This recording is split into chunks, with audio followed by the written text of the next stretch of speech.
And now for the thrilling conclusion.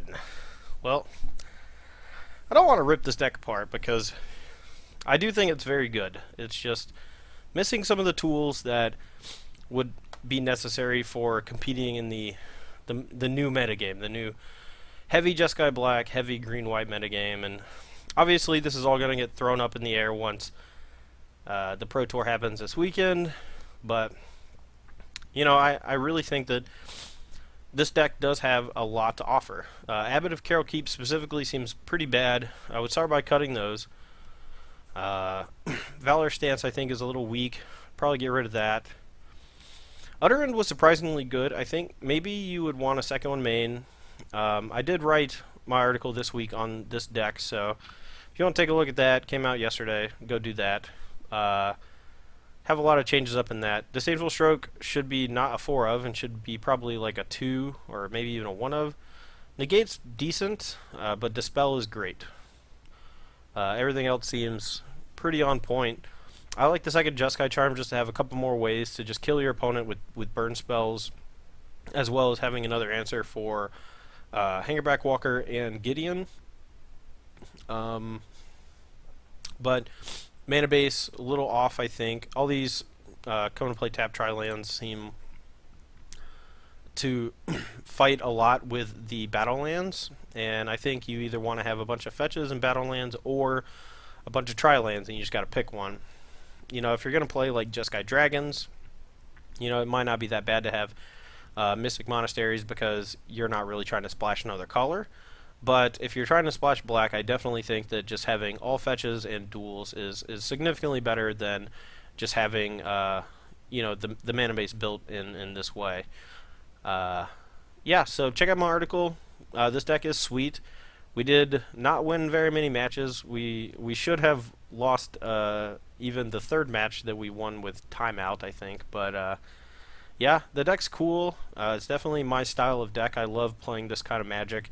Just grind you out, draw a bunch of cards, have a lot of options every single turn. You make a bunch of mistakes, but usually your deck is powerful enough to get you back into the game. The sideboard, this one specifically could use a little work. Personally, I'm not a huge fan of Surge of Righteousness. I think the card's fine, but I actually really like Irrational Cleric. I know people have been saying how bad it is, for the last week and some change, but I honestly think it's good. It forces them to use like a Titan Strength to kill it, or a removal spell. It gives you that 3 life buffer, and if you're able to play on like turn 3 or 4 and have a removal spell up, you can even punish them for using like Titan Strength or Become Immense or something to kill it. And if they're using one of those spells to kill your Irrational Cleric, you've already gained a significant advantage against them. You've traded one of their biggest pump spells, you've knocked away like half of their combo, and you gain 3 life.